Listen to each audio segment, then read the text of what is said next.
Hi YouTube, it's Kathy, and this is my weekly entertainment wrap-up for November 26th through December 2nd. This week I read 3 books, I watched 3 shows, I watched 3 movies, and I listened to 1 book.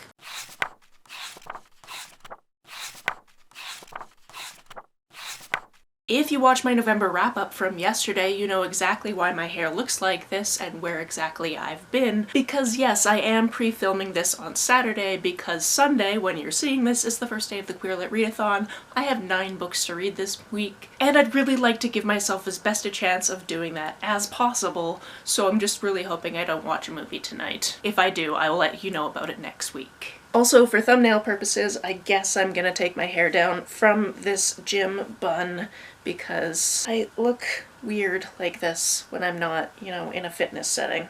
And I am struggling. There we go, thumbnail hair. And yes, I'm 100% still in my workout clothes, but I have a sweatshirt over it. The first book that I read this week is a graphic novel called Where the Black Stars Rise. This is about a therapist in training who is actually treating this person, and this person seems to think that something bigger is going on, but the therapist doesn't really know how to connect with them, and ends up going home, talking to her girlfriend about it. And it basically gets to very creepy kind of circumstances. It is very short, so I don't want to give too much away. This would be classified as horror, and I enjoyed it. It's not my favorite thing I've ever read, but I didn't think it was too bad. The other graphic novel I read this week is Naira and the Jinn. This one was really cute. It's about this Muslim American girl who's going to school during Ramadan, and she's fasting, and people are being very racist about it, but obviously in ways where the teachers don't catch on to what's happening and all of that jazz. She does have one friend at the school who's also Muslim, but there's a little bit of a strain on the relationship because our main character is actually a lurker on this online forum to do with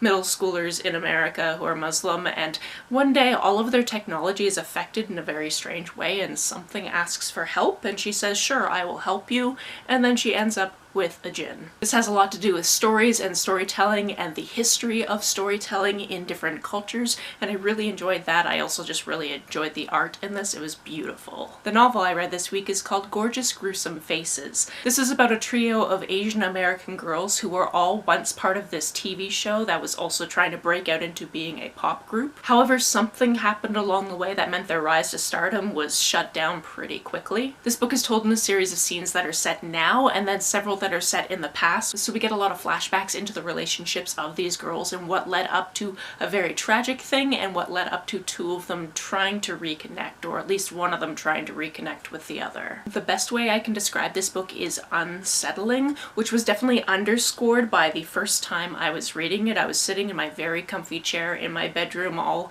covered up in my blankets and everything like that, and I got to the first really unsettling part of the book, and then a huge spider just crawled down the arm of the chair and I had to get up and go read somewhere else. This one talks about perfectionism and parasocial relationships and expectations of celebrities, and then it also goes into the fantasy side of things. So I thought it was an interesting book. On to the shows I watched this week. We finished the 3rd season of Only Murders in the Building, and I was satisfied. This part of the season also gets another guest star playing themselves, which I didn't know was going to happen until it did, and that was very entertaining to me. And then occasionally I feel like there's these little references thrown in, and I wonder if they were done on purpose based on who the actors in the show are, or if they were just coincidental. For example, one of the characters talked about being in the first read-through for Little Shop of Horrors, and Steve Martin actually plays the dentist Orin Scrivello in the movie version of Little Shop of Horrors, which I definitely had to go re-watch because his whole transformation of trying to get a patter song down for this season of this show is just incredibly entertaining to me. I also finally got around to watching some more Drag Race. I started the 4th season of Canada's Drag Race.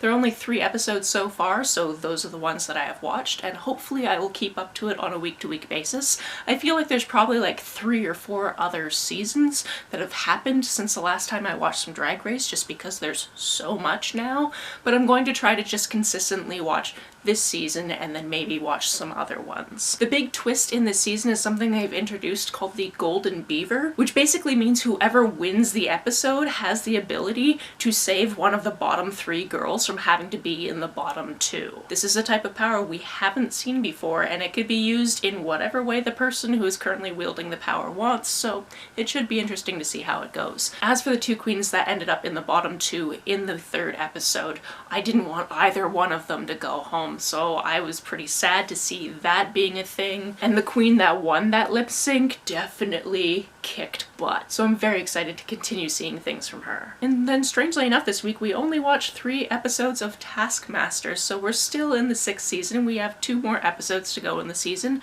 to see who wins Greg Davies' golden statue face this time. I don't really have much to say besides I continue to enjoy this format of show. On to the movies I watched this week, the first one being The Family Stone. This is a holiday movie I had never heard of before, and my roommate's work wife basically was like, hey, you should watch this movie, and we looked at the cast and went, yeah, it's got a bunch of people in it that are very good actors and that we've seen in other things, so why not? This one is about a couple where he is bringing her home to his family home for Christmas, and only one member of the family has actually met her before and didn't really have a favorable opinion, so they're all kind of thinking that she's not really right for him. And then she's really nervous about meeting all these people as well, so it's not really going very well. Something I loved about this film, which by the way is from 2005, so it's almost 20 years old, is this family itself, when we just ignore her, they're so tight-knit and adorable that I really loved all of their dynamics. Everyone in the family signs because one of the sons is deaf, and he also has a male partner, so there was just so much representation in this that I got really excited for. This movie definitely ends up being bittersweet, and there are certain mind frames that are talked about in this where you're like, I can see why you think that, but you haven't thought this through enough. So it was interesting to see that play out on a movie, because I've heard of people having these kinds of opinions on like Am I the Asshole posts and that type of thing, but I've never really seen it play out like this, where you can see where they're coming from, but they just haven't quite gotten there. And you're constantly torn between, do you need to pick a side between the family and this woman, and all of the pressure that that entails. This week we also watched Violent Night, which is about Santa Claus just doing his thing, delivering presents, and he gets to this one house where there's actually people keeping the family hostage because they want to break into the safe and steal a bunch of money. However, there's a little girl in the family who still believes in Santa Claus and believes that he can actually help them out of this situation.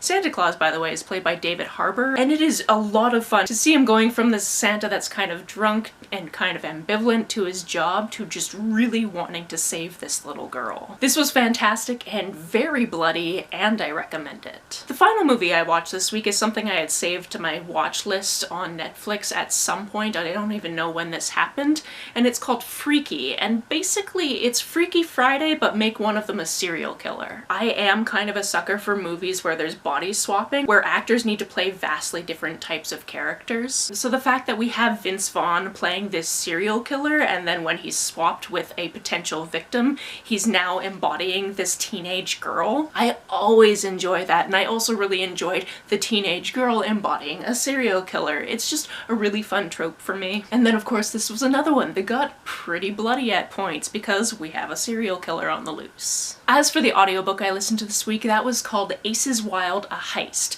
This one has to do with Jack. He is at a boarding school, but his family owns a Las Vegas casino and resort, and he is called back home because his mother has actually been arrested. Once he gets home, he decides that he needs to figure out how to get her out of this predicament because he's pretty sure that his family's strip rival, Uncle Peter, had something to do with this, and he wants to do some sleuthing to figure out why this happened and to get his mother out of jail. His older sister is basically like, I need to take care of a lot of things, how about you invite some friends over? And the only friends he actually has are part of a group chat that he has for teenagers who are ace, so he devises a plan to get all of them to visit him in Las Vegas. And then together they put some plans in order to try to take down Uncle Peter. This was a lot of fun. I'm a sucker for a heist thing and then you make it queer, and that's even better. The one problem I had with this is I definitely thought thought just listening to it that the way it was ending was really, really quick, and I thought that we were maybe going to end up having this be the first in at least a duology, but it's not. So it just seemed like it wrapped up way too quickly for what it was. There are a bunch of things that I wanted to see how those were going to play out, and we didn't really get to do that, besides like, yay, it ended in a way that is, you know, satisfying, I guess. That being said though, I very much enjoyed it. That's it for this week. If you've read, watched, or listened to any of these, let me know about it down in the comments below. On the way down to the comments, if you hit that subscribe button, that would be very nice of you. If you don't feel like leaving a comment but want to make sure that I know you were here, just leave me an emoji or a smiley face if you happen to be on your keyboard. Some people have asked if there's a way to financially support this channel, so I set up a Ko-fi account, which is a digital tipping service. The link for that, as always, is down below. You can like and share this as you see fit. Happy 12th round of Queer Lit Readathon, and I will see you very soon. Bye!